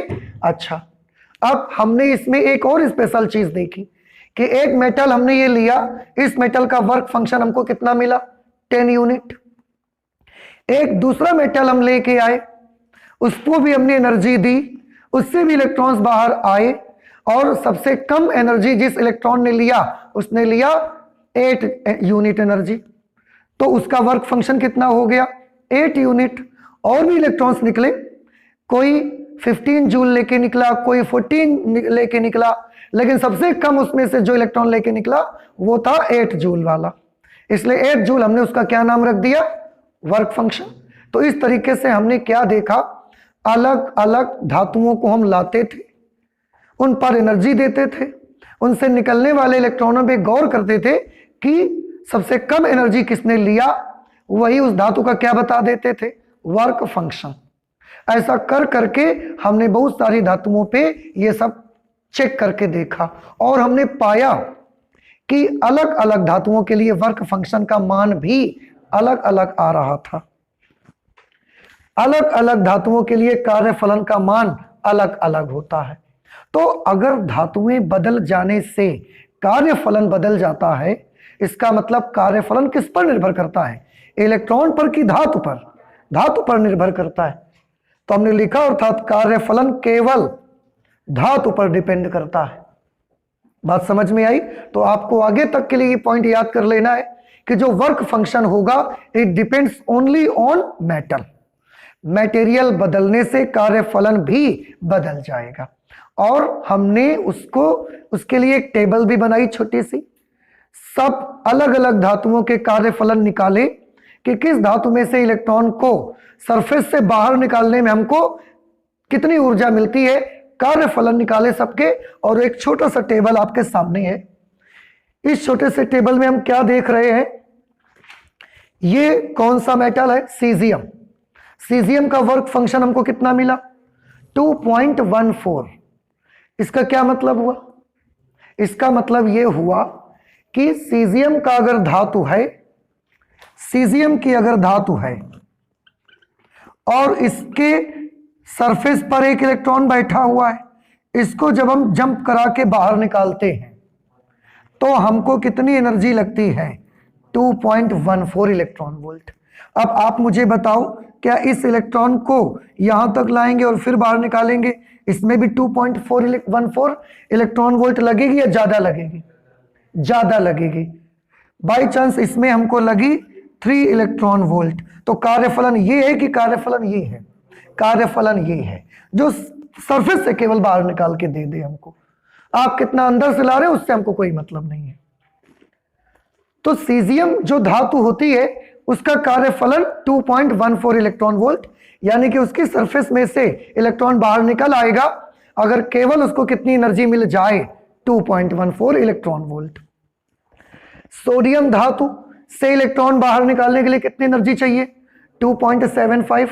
और अब ये जानते हो कि कार्यफलन कौन से इलेक्ट्रॉन को बाहर निकालेगा, इसलिए हम बार बार ये बात नहीं करेंगे कि अंदर से आ रहा है या बहुत भीतर से आ रहा है, बीच से आ रहा है, सरफेस से आ रहा है। बार बार अब ये बात नहीं करेंगे। एल्यूमिनियम से अगर एक इलेक्ट्रॉन निकालना है आपको, कितनी एनर्जी चाहिए? 4.28 इलेक्ट्रॉन वोल्ट। कॉपर से एक इलेक्ट्रॉन बाहर चाहिए निकालना है, 4.65 इलेक्ट्रॉन वोल्ट। प्लेटिनम से अगर एक इलेक्ट्रॉन को बाहर निकालना है, how much energy will be required? 5.65 electron volt. Means platinum धातु से एक इलेक्ट्रॉन अगर आपको बाहर निकालना है तो आपको सबसे ज्यादा एनर्जी, सबसे ज्यादा वर्क करना पड़ेगा, सबसे ज्यादा एनर्जी देनी पड़ेगी उसको।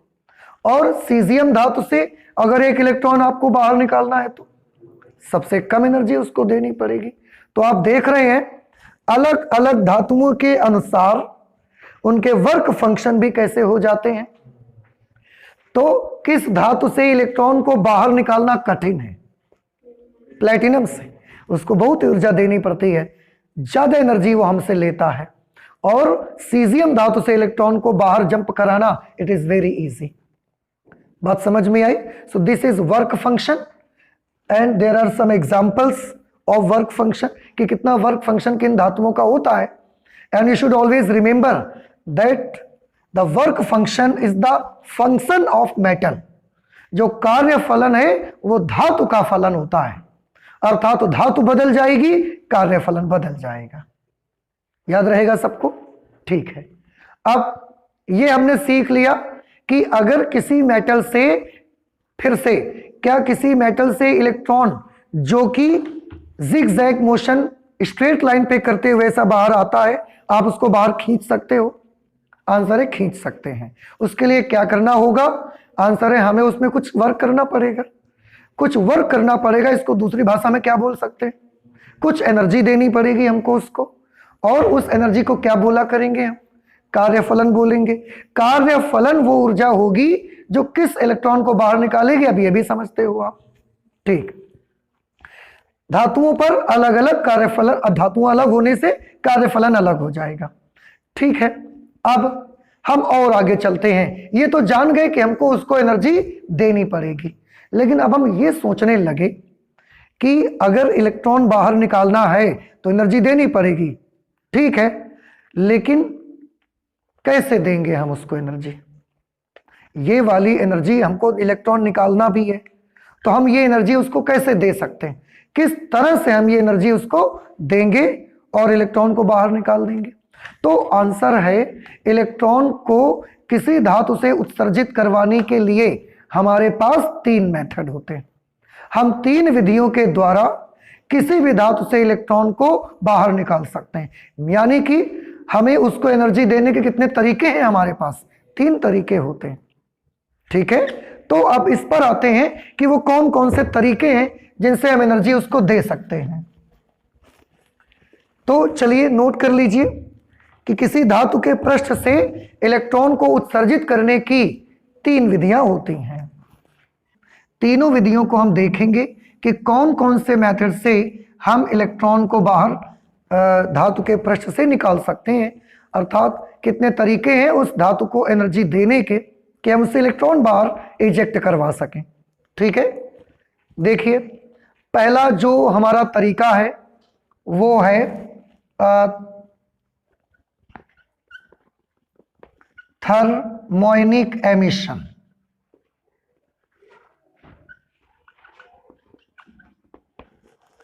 थर्मोनिक एमिशन, इसको हिंदी में बोलते हैं तापायनिक उत्सर्जन।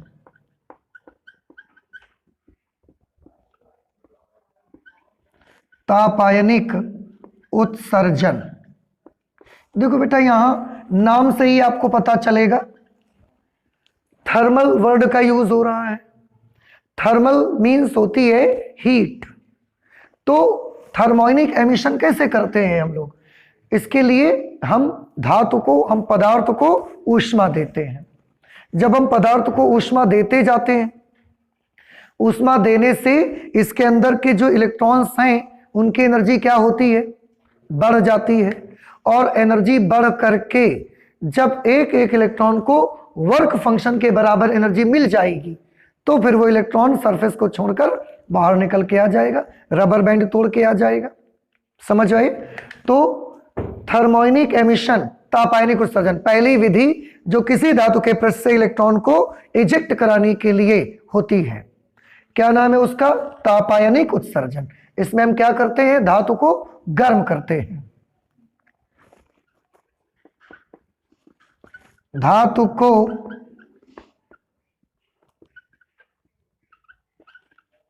गर्म करके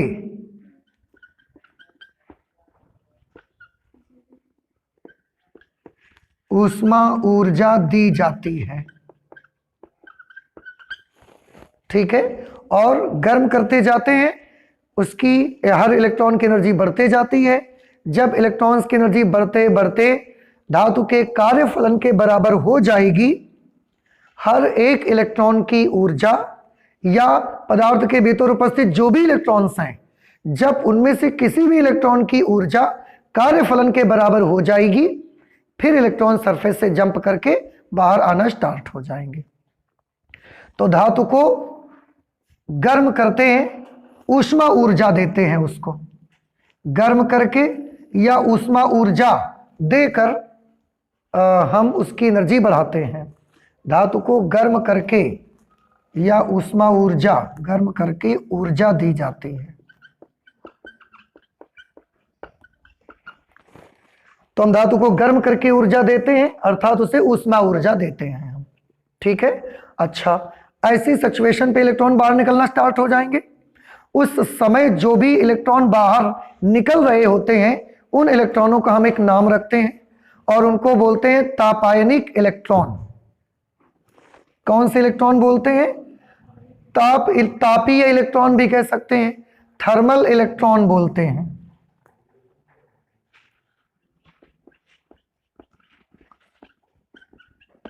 जो इलेक्ट्रॉन वहां से बाहर निकलेंगे, ऐसे इलेक्ट्रॉनों का नाम हम रखेंगे तापीय इलेक्ट्रॉन। इसे हम अंग्रेजी में बोलेंगे थर्मल इलेक्ट्रॉन्स। ये हम इनका नाम रखेंगे।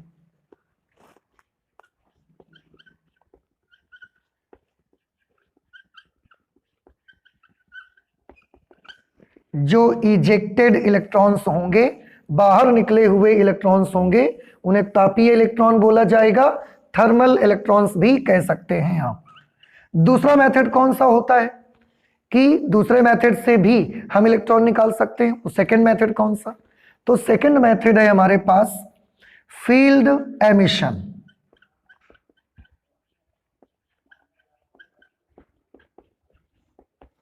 फील्ड एमिशन जिसे हम क्षेत्र उत्सर्जन भी कहते हैं।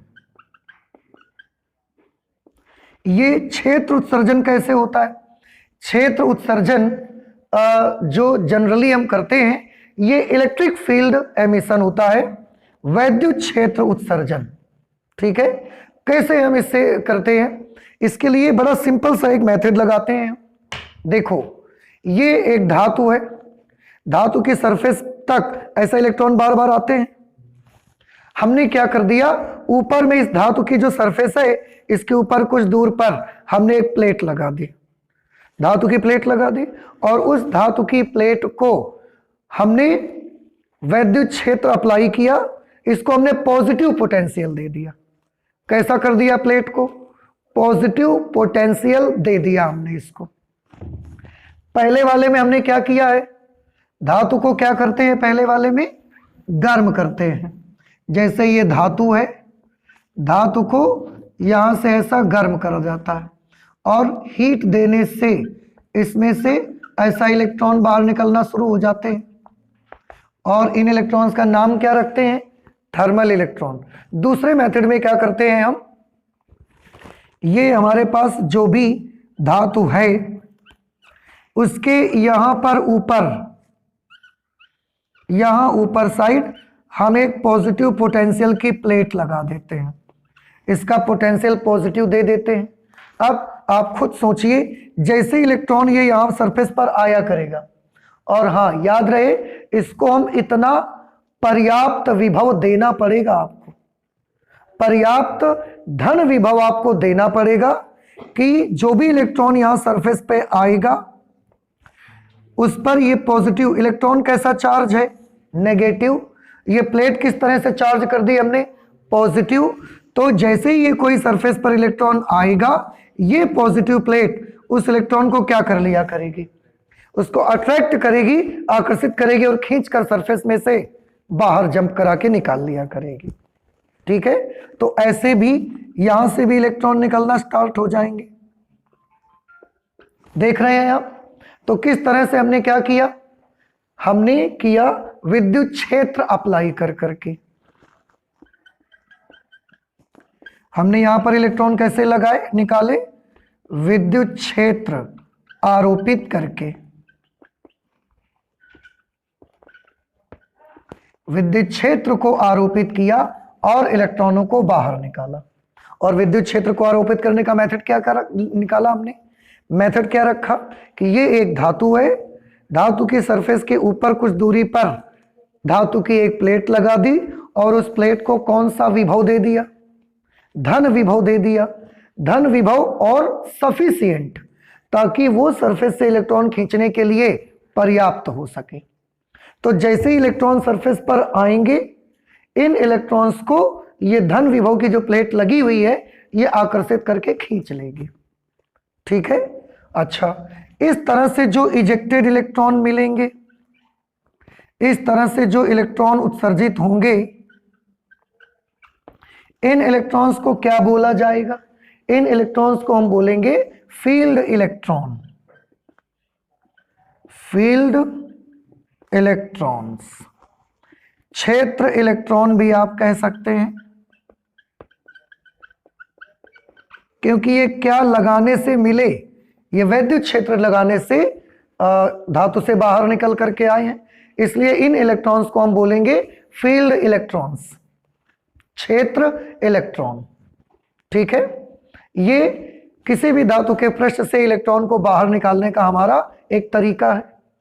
आप इसमें दो भाषाएं यूज कर सकते हैं। देखिए, मैं आपको बताऊं, आप ये भी कह सकते हैं कि जब इलेक्ट्रॉन सरफेस पर आया, तो इस धन प्लेट ने, इस पर धन आवेश था, इस पर ऋण आवेश था, इसने इस इलेक्ट्रॉन को अपनी ओर बल लगाया, कूलॉम फोर्स, और कूलॉम फोर्स लगा के खींच लिया।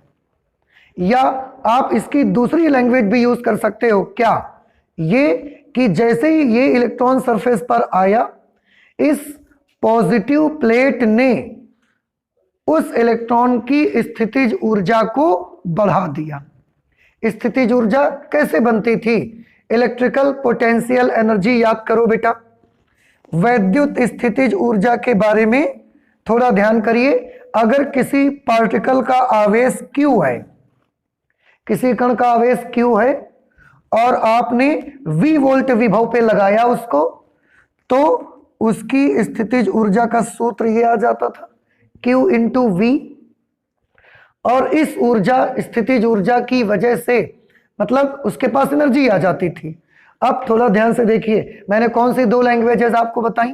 पहले तो ये बताइए, आप ये बता सकते हो कि जैसे ही सरफेस पर इलेक्ट्रॉन आता है, ये धन प्लेट उस पर एक कूलॉम फोर्स लगाती है, और कूलॉम फोर्स लगाकर अट्रैक्ट करके बाहर खींच लेती है।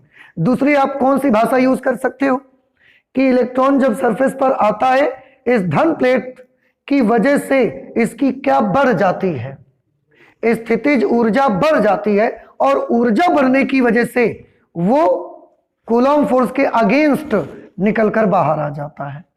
तो चाहे तो आप कूलॉम फोर्स से इसको बता सकते हो, और या तो फिर आप इसको कैसे बता सकते हो कि ऐसा करने से स्थितिज ऊर्जा बढ़ जाती है, और स्थितिज ऊर्जा बढ़ जाने की वजह से इलेक्ट्रॉन्स बाहर निकल के आ जाते हैं। नहीं समझ में बात आई आपको? ये दोनों भाषाओं में आप बात कर सकते हो, लेकिन this is the method by which we can eject the electrons from the material, from the metal. हम इलेक्ट्रॉन्स को बाहर निकाल सकते हैं, ये हमारा मेथड है। अच्छा, तीसरा मेथड क्या है जिससे हम इलेक्ट्रॉन्स को बाहर निकाल सकते हैं? तो तीसरा मेथड हमारा है जिसका हमने नाम रखा है, अंग्रेजी में उसको बोलते हैं फोटो इलेक्ट्रिक एमिशन।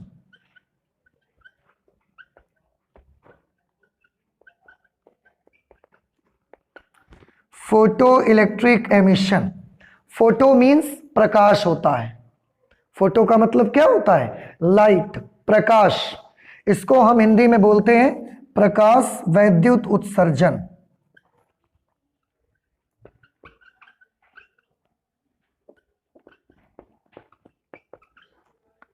प्रकाश वैद्युत उत्सर्जन, फोटो इलेक्ट्रिक एमिशन, ये इसका नाम है।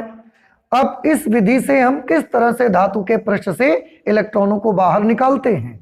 ये तो बड़ा आसान है। आपको क्या करना है, आपको एक धातु रखनी है जिससे आप इलेक्ट्रॉन बाहर निकालना चाहते हैं, और उस पर आपको क्या डालना है? प्रकाश। ठीक है, और प्रकाश एक प्रकार की क्या है? ऊर्जा। तो जब उस धातु के पृष्ठ पर ऐसा लाइट पड़ेगी तो सरफेस पर बैठे इलेक्ट्रॉनों को क्या मिलेगी? ऊर्जा मिलेगी। उनकी ऊर्जा पहले के अपेक्षा बढ़ेगी, और बढ़ करके जब उनकी एनर्जी वर्क फंक्शन के बराबर जैसे ही हो जाएगी तो वो इलेक्ट्रॉन बाहर निकलना स्टार्ट हो जाएंगे। ठीक है, तो क्या करना रहेगा हमको? हमें इसमें धातु का एक गुटका लेना है जिस भी मेटल से हम इलेक्ट्रॉन बाहर इजेक्ट कराना चाहते हैं, और उस पर ऐसा लाइट डालने के लिए अलाउ करना है हमको। तो ये हम क्या डाल रहे हैं यहाँ पर? लाइट। और ये क्या है? मेटल पीस है, एक मेटल का गुटका है। और जैसे ही लाइट इस पर पड़ेगी, उसके अंदर बैठे इलेक्ट्रॉन्स को एनर्जी मिलेगी। जब उनको मिलने वाली ऊर्जा धातु के कार्य फलन से ज्यादा या उसके बराबर हो जाएगी तो इलेक्ट्रॉन्स निकलना स्टार्ट हो जाएंगे। इस तरह से इलेक्ट्रॉन बाहर आना स्टार्ट हो जाएंगे, ये वाले इलेक्ट्रॉन्स। ठीक है, और इन इलेक्ट्रॉन्स का हम क्या नाम रखेंगे?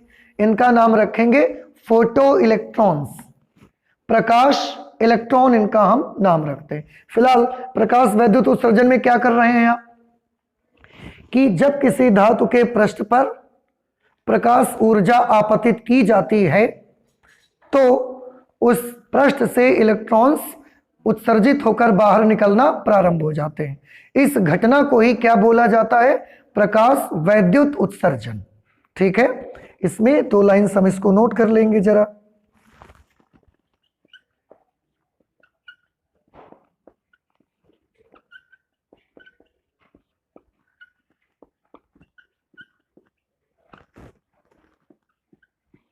जब किसी धातु के पृष्ठ पर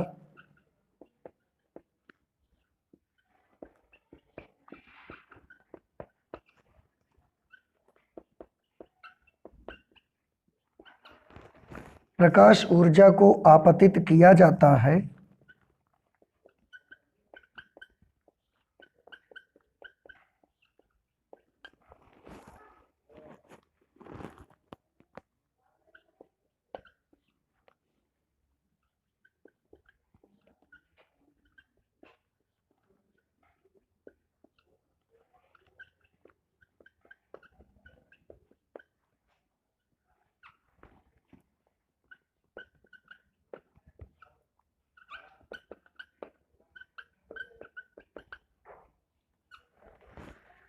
तो इस ऊर्जा को अवशोषित करके इलेक्ट्रॉन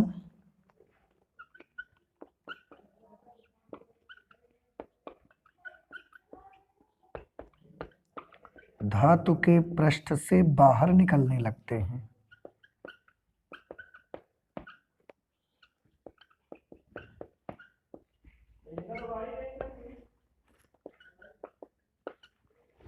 इस घटना को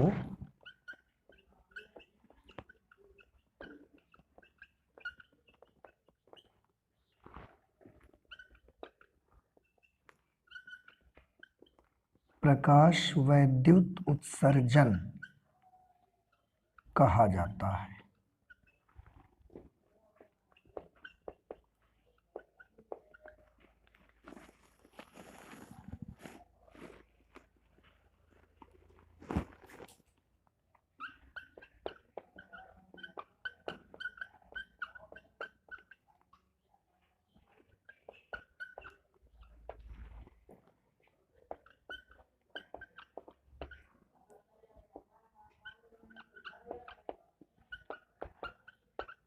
जो इलेक्ट्रॉन बाहर निकलते हैं उन्हें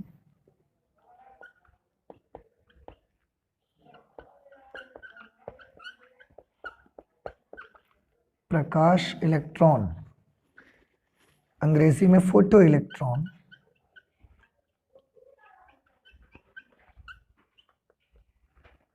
कहते हैं।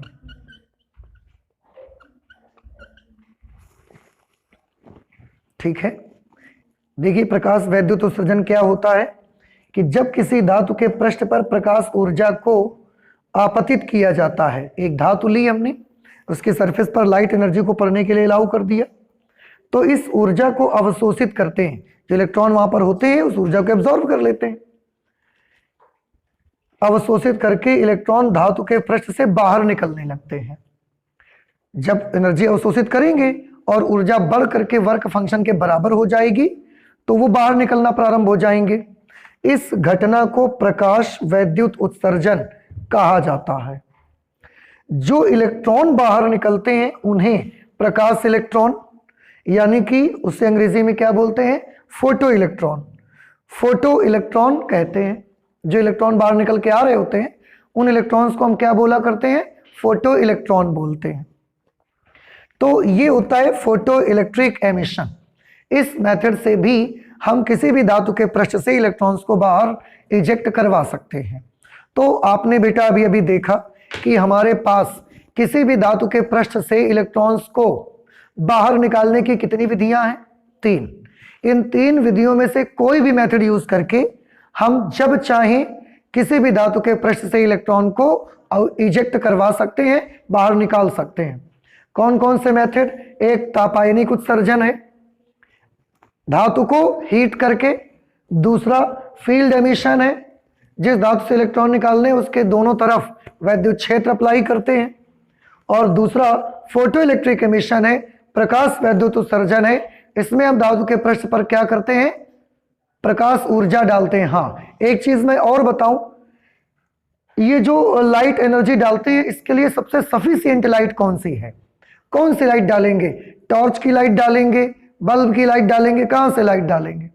तो आंसर है उसके लिए जो सबसे हमारे लिए सबसे अच्छी लाइट है वो सन से आने वाली लाइट हम यूज करेंगे।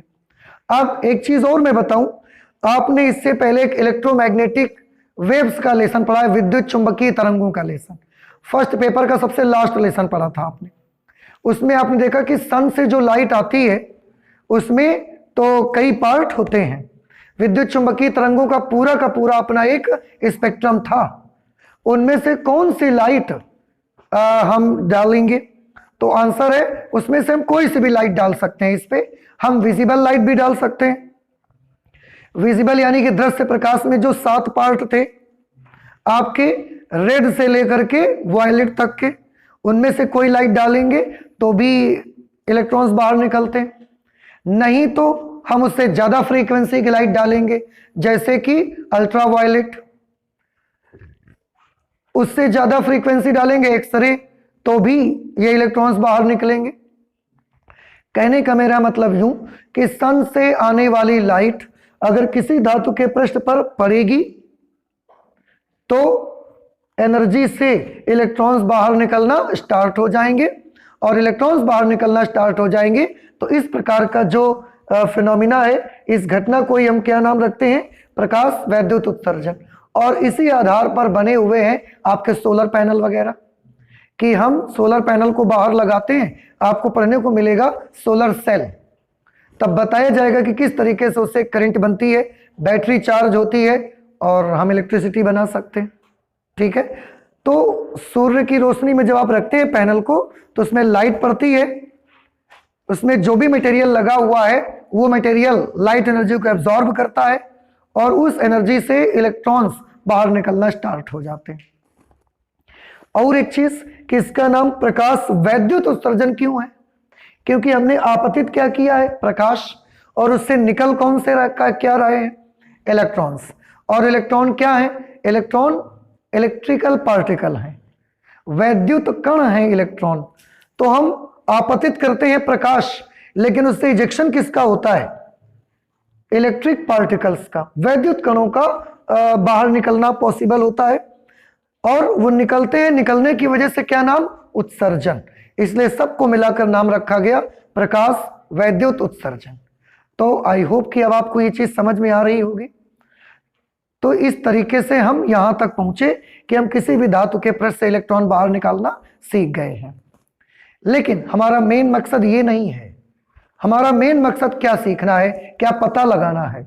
हमारा मेन मकसद तो ये पता लगाना है कि ये जो इलेक्ट्रॉन है ये मटेरियल है एक तरीके का, और मटेरियल का सबसे छोटा पार्टिकल है। तो अगर ये मटेरियल है तो क्या इसके पास वेव वाले, रेडिएशन वाले सारे गुण हैं? हमको तो ये मेन मकसद पता लगाना है। ठीक है, तो इसी कड़ी में हम धीरे धीरे आगे बढ़ते चले जाएंगे। अब इससे आगे की जो चीजें हैं, इसमें एक एक्सपेरिमेंट होगा, उस एक्सपेरिमेंट को हम लोग करेंगे, लेकिन अब नेक्स्ट क्लास पे करेंगे। ठीक है, तो आज हम अपनी फिजिक्स में इतना ही रखेंगे, आगे और पढ़ाई करेंगे नेक्स्ट क्लास पे। Thank you.